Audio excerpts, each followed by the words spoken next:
সবাইকে স্বাগত জানাচ্ছি আরআইএল অ্যাঙ্গেল চ্যানেল স্কয়ারবার নিবেদিত দেশ সাম্প্রতিকে। আমি সোনিয়া হক আপনাদের সাথে আছি এবং আজকে দেশ সাম্প্রতিকের বিষয় রেখেছি নির্বাচনের জন্য প্রস্তুত দেশ।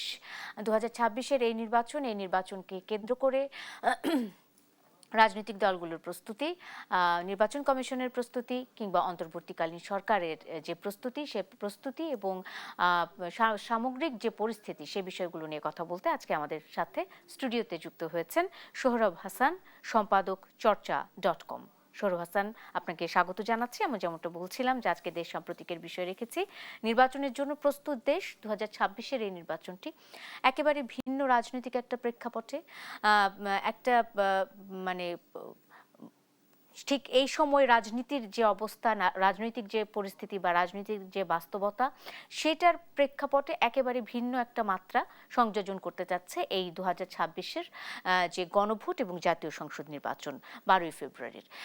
এটিকে নিয়ে আসলে রাজনৈতিক দলগুলো যেমন অনেক বেশি উৎসাহ বা আগ্রহে আছে, ভোটারদের মধ্যেও আমরা সেই উৎসাহ এবং আগ্রহ দেখছি কিনা, এবং রাজনৈতিক দলগুলোর যে সামগ্রিক আয়োজন সেটি আসলে নির্বাচনমুখী হয়েছে কিনা, সব মিলিয়ে যদি জানতে চাই নির্বাচনের জন্য প্রস্তুত দেশ এটা যদি বলতে চাই, সেক্ষেত্রে আসলে নির্বাচনী পরিবেশ কতটুকু তৈরি হয়েছে সেটি দিয়ে যদি আলোচনাটা শুরু করি। সোহরাব হাসান, আপনি কি বলবেন? ধন্যবাদ আপনাকে। নির্বাচনের পরিবেশ তো শুধু প্রতিযোগী রাজনৈতিক দল, সরকার, প্রশাসন বা নির্বাচন কমিশনের উপর নির্ভর করে না।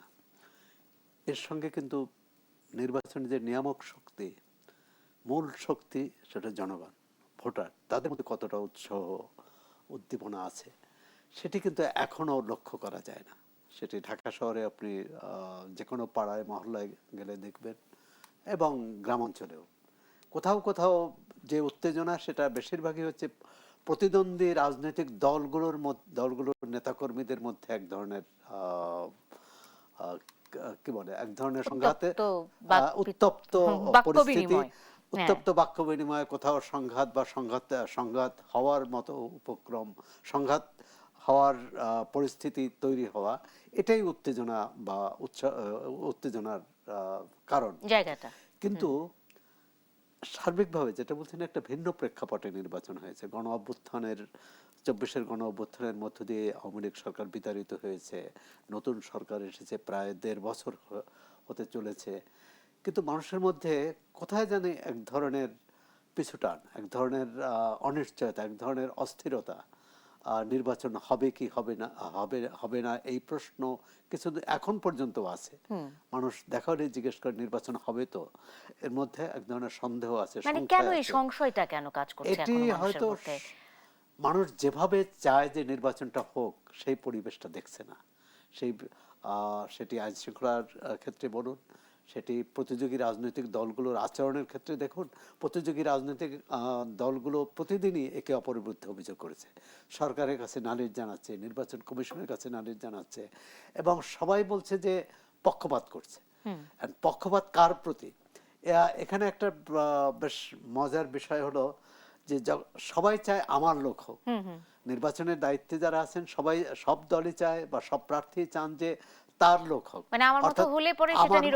আমার কথা অনুযায়ী চলুক, আমার পক্ষে এমন কাজ করুক যেটা আমার পক্ষে যায়, কিন্তু বিপক্ষে গেলেই এর মানে ভিন্ন ধরনের প্রতিক্রিয়া।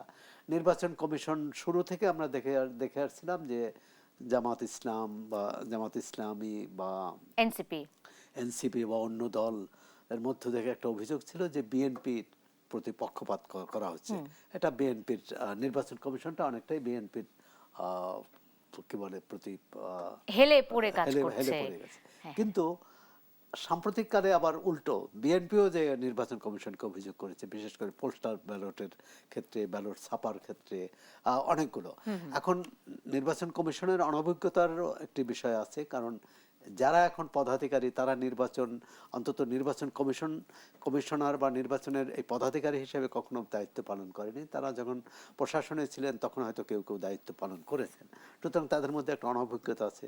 একই সঙ্গে দুটো নির্বাচন হচ্ছে, আর এটি নিয়েও এক ধরনের জনমনে বিভ্রান্তি আছে যে সাধারণত প্রতিযোগী রাজনৈতিক দলগুলো বা প্রার্থীরা চাইবে তার পক্ষে ভোটারদের নিয়ে আসতে। আবার তাহলে গণভোটের কি হবে?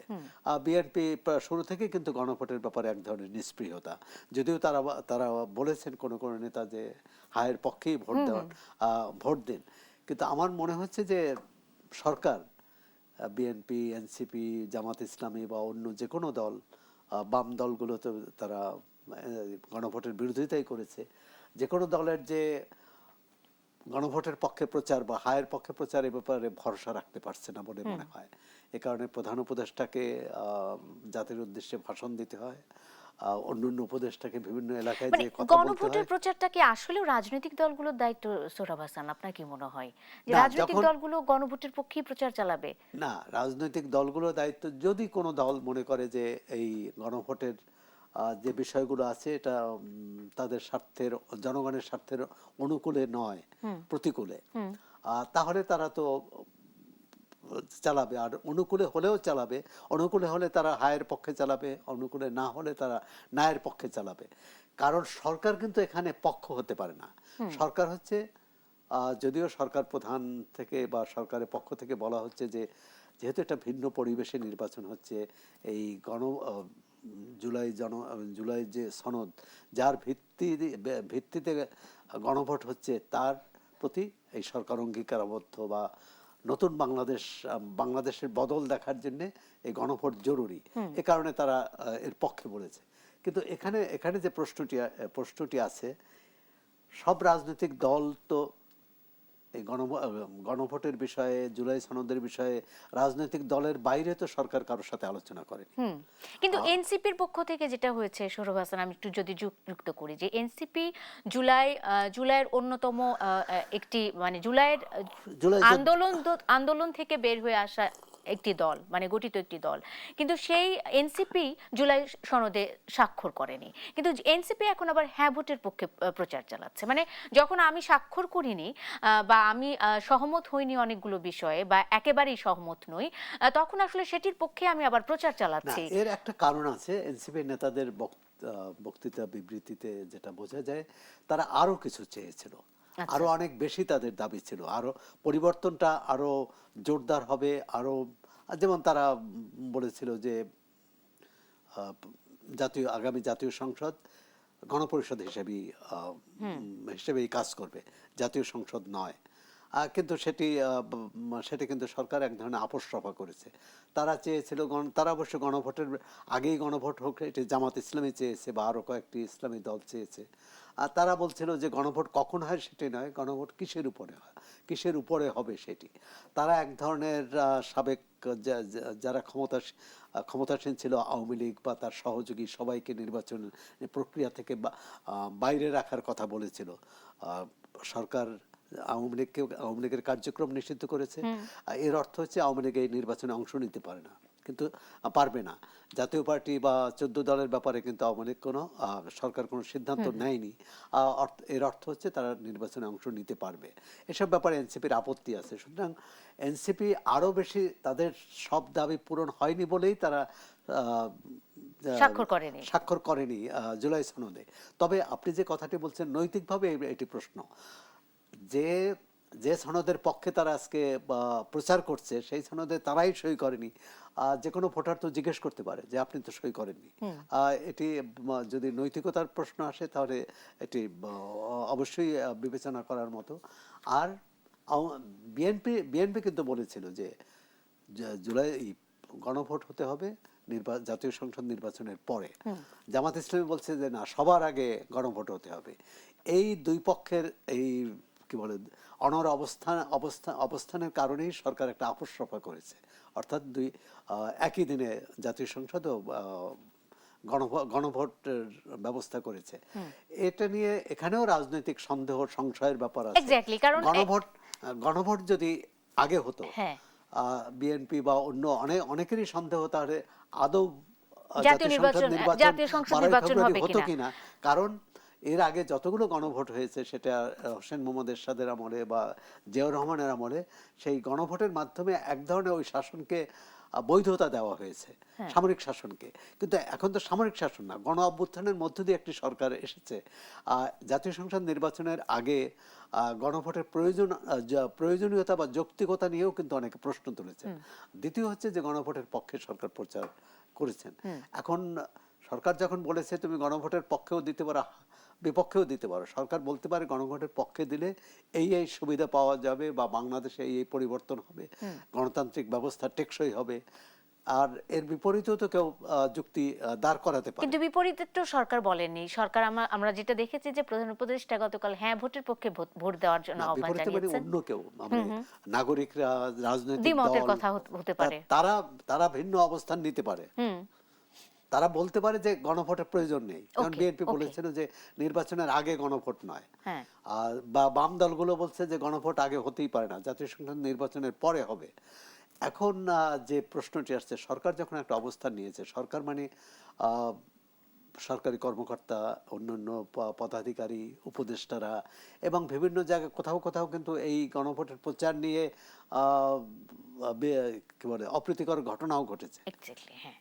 তো সেক্ষেত্রে আসলে মানে অনেকে বলছেন যে প্রধান উপদেষ্টা মানে এখন প্রধান উপদেষ্টা অন্তর্বর্তীকালীন সরকারের প্রধান যিনি আছেন, এবং অন্তর্বর্তীকালীন সরকার এবং নির্বাচন কমিশন, এ দুটি হচ্ছে নির্বাচনকালীন সরকারের অংশ, মানে দুটি মিলে হয়েছে নির্বাচনকালীন সরকার। তো সেক্ষেত্রে প্রধান উপদেষ্টা কোনো একটি ভোটের পক্ষে যখন প্রচার করেন বা জাতির উদ্দেশ্যে ভাষণ দেন, কিংবা যখন তিনি বলেন যে এবারের নির্বাচনে তরুণরা ভোটে দাঁড়িয়েছে এবং তারা একটা বেশ মাত্রায় জয়ী হয়ে আসবে, এমনটা যখন মন্তব্য করেন, তখন অনেকে পক্ষপাতের অভিযোগ কিন্তু প্রধান উপদেষ্টার বিরুদ্ধেও করেন। এটিকে আসলে আপনি কিভাবে দেখেন? বিষয়টা হচ্ছে, এখন কোনো বক্তৃতার দাড়ি কমা সেমিকোলন ধরে যদি আমরা আলোচনা করি সেটার একটা অর্থ। আবার প্রধান উপদেষ্টার পক্ষে বা সরকারের পক্ষে এই যুক্তিও আছে যে তারা তো পরিবর্তনের জন্যই সংস্কার কর্মসূচি নিয়েছে, সংস্কার কমিশন করেছে এতগুলো, সুতরাং তারা পক্ষে বলতেই পারে, এটা কারো বিরুদ্ধে নয়।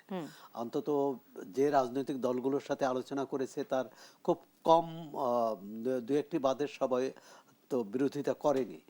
এখন যে প্রশ্নটি এসেছে, সরকার নির্বাচনের ব্যবস্থাপক বা গণভোটের ব্যবস্থাপক বা রেফারি, না নিজে একটা পক্ষ, এই প্রশ্নটা এসেছে। এখন এটি আইনগত বিষয়ে আদালতই বলতে পারবেন যে চূড়ান্ত, কিন্তু অনেক আইন বিশেষজ্ঞ, সংবিধান বিশেষজ্ঞ যেমন ডক্টর শাহদিন মালিক, তারপর নির্বাচন কমিশনের অতিরিক্ত সচিব ছিলেন এবং যার অধীনে একটি ভালো নির্বাচন হয়েছিল চট্টগ্রাম সিটি কর্পোরেশন, এবং তিনি সেই নির্বাচনকে সুষ্ঠু, অবাধ এবং বিরোধী দলের যে প্রার্থী ছিলেন সমর্থিত, সেই প্রার্থীর জয় যাতে নিশ্চিত হয় সেই ব্যবস্থা করেছিলেন। তিনিও বলেছেন সরকার কারো পক্ষে বা বিপক্ষে প্রচার চালাতে পারে না। সরকার বলতে পারে যে আমরা গণভোট দিয়েছি, জনগণ এই গণভোটে অংশ নিক, বিপুলভাবে অংশ নিক, তারা তাদের মতামত দেবে তাদের স্বাধীন ইচ্ছা অনুযায়ী। এখন এই যে জনগণের উপর যে আস্থা, সেটি কিন্তু ঘাটতি আছে, রাজনৈতিক দলগুলোর আছে, সরকারেরও আছে। সরকারের মধ্যে এক ধরনের ভয়, যদি এই গণভোটে ব্যাপক জনগণের সমাগম না হয়, ব্যাপক উপস্থিতি না হয়, তাহলে তো পুরো প্রক্রিয়াটা প্রশ্নবিদ্ধ হবে। সেটাই। আমি একটা বিরতির সময় হয়েছে জনাব সোহরাব হাসান, আমি একটা বিরতি নিতে চাই, এবং বিরতির পর এসে আসলে সামগ্রিকভাবে যদি আইন শৃঙ্খলার কথা বলি, সেক্ষেত্রে নির্বাচনের পরিবেশ নিয়ে আমরা কথা বলছি, আমরা নিশ্চয়ই আরো বিস্তারিত আপনার কাছে জানতে পারবো। দর্শক, একটা বিরতি নিয়ে ফিরছি। RIL অ্যাঙ্গেল চ্যানেল স্কয়ার বার নিবেদিত দেশ সাম্প্রতিকে সঙ্গে থাকুন। বিরতির পর স্বাগত আরেকবার। দেখছেন দেশ সাম্প্রতিক, নিবেদন করছে RIL অ্যাঙ্গেল চ্যানেল স্কয়ার বার। আমি সোনিয়া হক আপনাদের সাথে আছি এবং আমার সাথে আজকে স্টুডিওতে যুক্ত আছেন সোহরাব হাসান। আমি আলোচনায় চলে যেতে চাই। সোহরাব হাসান, যেমনটা আমরা বলছিলাম যে নির্বাচন নিয়ে আমরা আলোচনা করছিলাম, নির্বাচনের জন্য প্রস্তুত দেশ এমনটাই বলছিলাম, কিন্তু অনেকেই বলছেন যে নির্বাচন বানচালের এক ধরনের পাঁয়তারা চলছে, বা নির্বাচন হতে দেওয়া হবে না এরকম একটা পরিকল্পনা চলছে কোথাও, এবং কিংবা পাতানো নির্বাচন হতে যাচ্ছে। জামাতের পক্ষ থেকে প্রায়শই এই অভিযোগটা করা হচ্ছে, জামাতে জোট, যে জামাত ইসলামী যে জোট আছে সেই জোট পক্ষ থেকে প্রায়ই বলা হচ্ছে যেটা এক ধরনের পাতানো নির্বাচন বা অ্যারেঞ্জড ইলেকশন হতে যাচ্ছে, এবং সেটি হলে তারা এটি মানবে না এবং নির্বাচন কমিশন পুনর্গঠন করে প্রয়োজনে আবারও নির্বাচন অনুষ্ঠান করা হবে।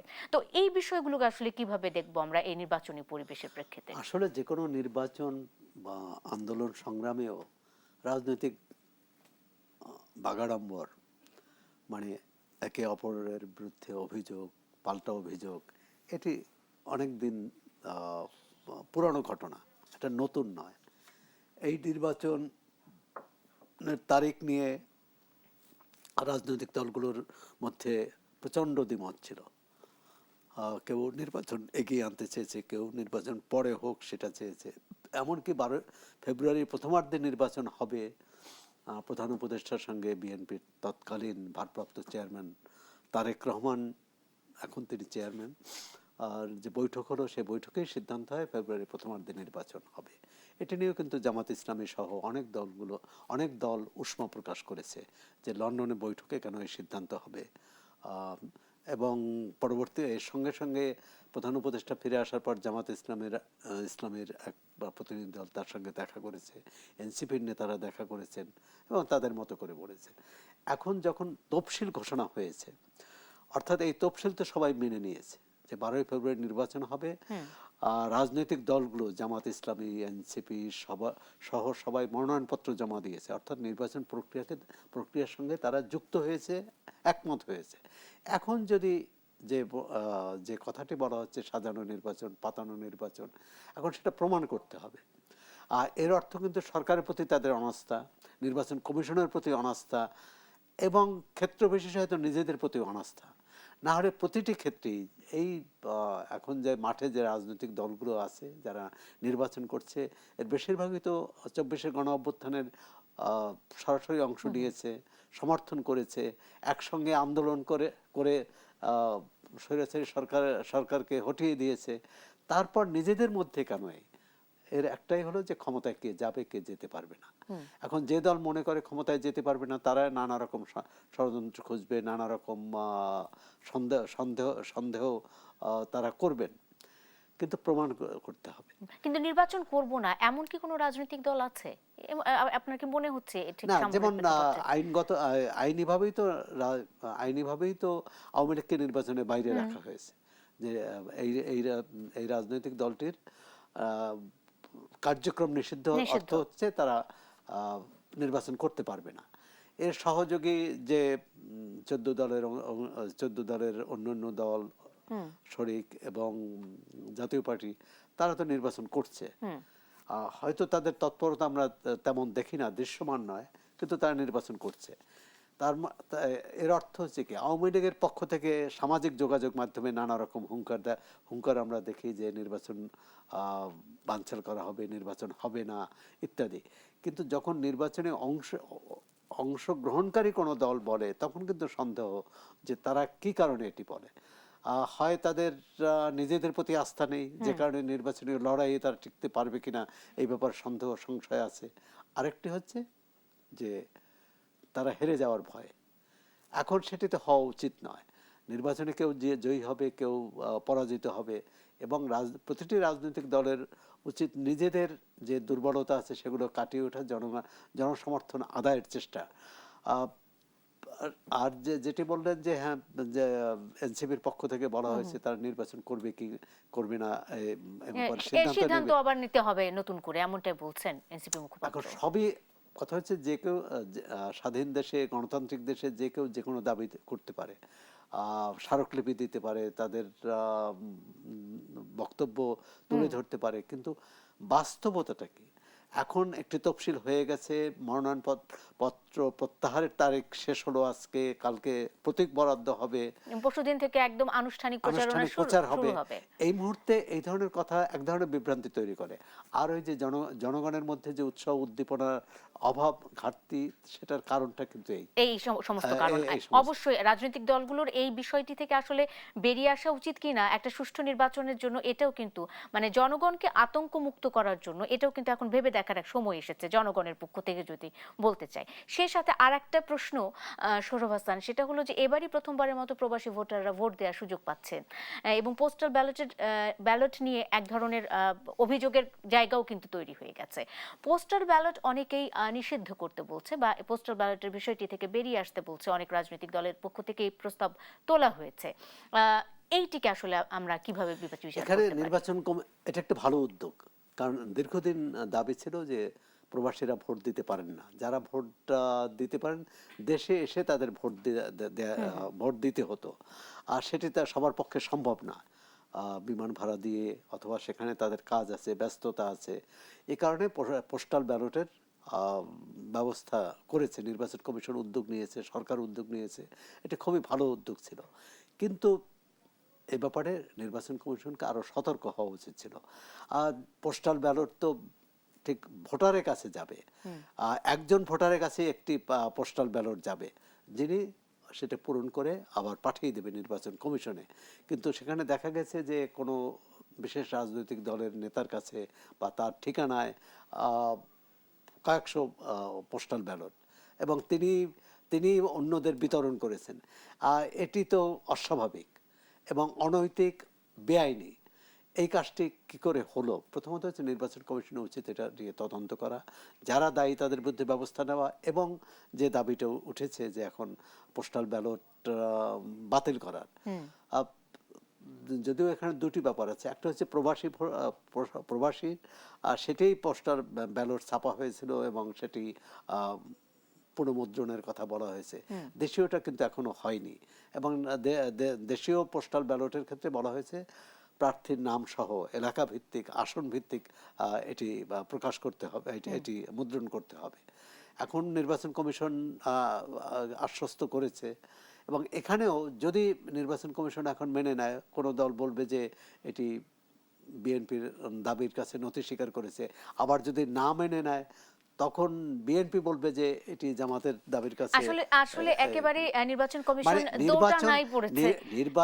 নির্বাচনটা হয় পারস্পরিক আস্থার ভিত্তিতে, কিন্তু আমাদের রাজনৈতিক দলগুলো কেউ কাউকে বিশ্বাস করে না। রাজনৈতিক বাস্তবতায় আসলে এই আস্থাহীনতা তো নতুন কিছু নয় সৌরভ হাসান। আমরা প্রত্যেক নির্বাচনের আগেই রাজনৈতিক দলগুলোর মধ্যেকার এই অনৈক্যের জায়গাটা নিয়ে আলোচনা করি। একটা বিরতির সময় হয়েছে, আরেকটা বিরতি নিয়ে আমি ফিরছি। দর্শক, RIL অ্যাঙ্গেল চ্যানেল স্কয়ার বার নিবেদিত দেশ সাম্প্রতিক আরেকটা বিরতি নিয়ে ফিরছি, সঙ্গে থাকুন।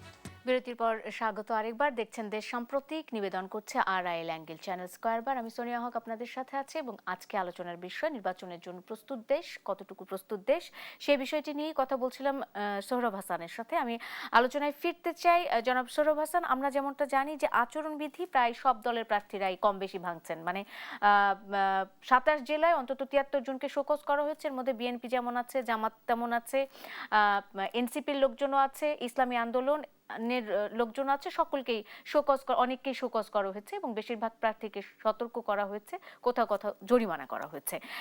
মানে ভাঙার প্রবণতা সকলের মাঝেই আছে, আবার অভিযোগটাও নির্বাচন কমিশনের বিরুদ্ধে সকলে মিলেই করছে।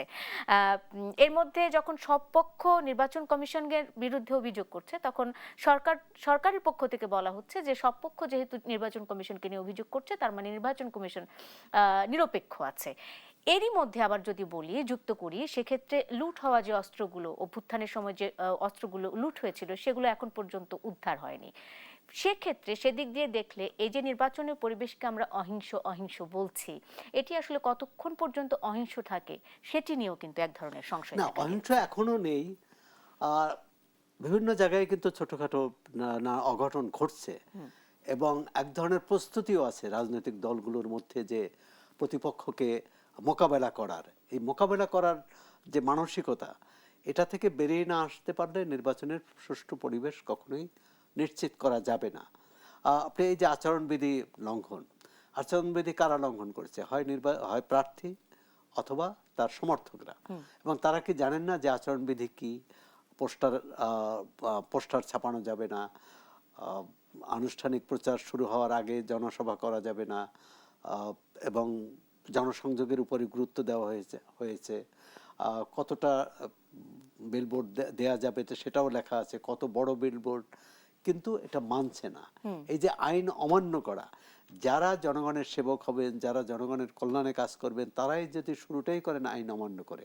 আপনি দেখেছেন এর পাশাপাশি আহ, ঋণ খেলাপি যারা ঋণ খেলাপি মানে দেশের স্বার্থের বিরুদ্ধে কাজ করেছেন, তারা তারা নানা রকম ফাঁকে ফাঁক ফোকর দিয়ে অনেকে প্রার্থিতা ফিরে পেয়েছেন, কেউ কেউ পাননি।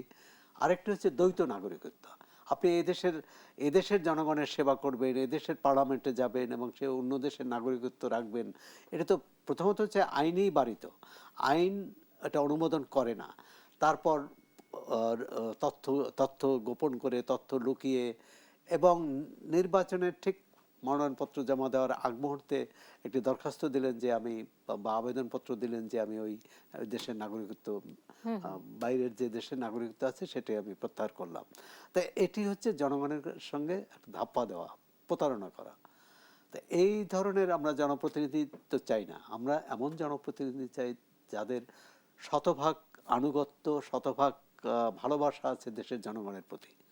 কিন্তু আমরা তো এটি অতীতেও কিন্তু হয়েছে, এবারে যে দ্বৈত নাগরিকরা এসেছে তা নয়।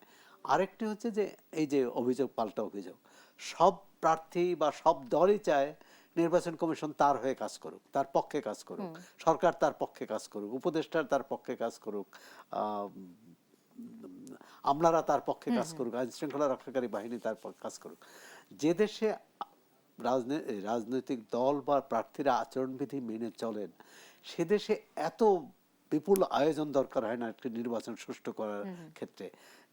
এই যে নির্বাচনে বলা হয় যে পুলিশ, আনসার, র্যাব, বিজিবি, সেনাবাহিনীর সদস্যরা সবাই নিয়োজিত থাকবে। কিসের কারণে?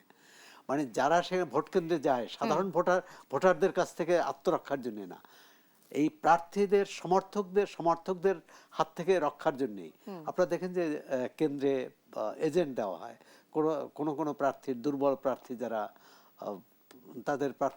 তাদের এজেন্টদের বের করে দেওয়া হয়। কেন? নির্বাচনে সিলসাপ্পর ইচ্ছে মতো মারার জন্য। তারপরও আমরা আশা করি যে বহু বছর পর এরকম একটি নির্বাচন হচ্ছে, একটি গণ অভ্যুত্থানের পর যে নির্বাচনটি হচ্ছে, সেই নির্বাচনটি গ্রহণযোগ্য হোক এবং মানুষ ভোট দিতে পারুক, নিরাপদে ভোট দিতে পারুক, শ্রেণী, ধর্ম, জাতি, নারী পুরুষ নির্বিশেষে। কারণ এই ধরনের নির্বাচন যত উত্তেজনা বাড়বে, যত আইন শৃঙ্খলা পরিস্থিতির অবনতি হবে, তত ভোটার উপস্থিতি কম হবে। আমরা সেটা কখনোই চাই না। অসংখ্য ধন্যবাদ সৌরভ হাসান, এটাই প্রত্যাশা। দর্শক, আজকের মতো শেষ করতে হচ্ছে RI অ্যাঙ্গেল, চ্যানেল স্কয়ার বা নিবেদিত দেশ সাম্প্রতিক। আপনাদেরও ধন্যবাদ। শুভরাত্রি।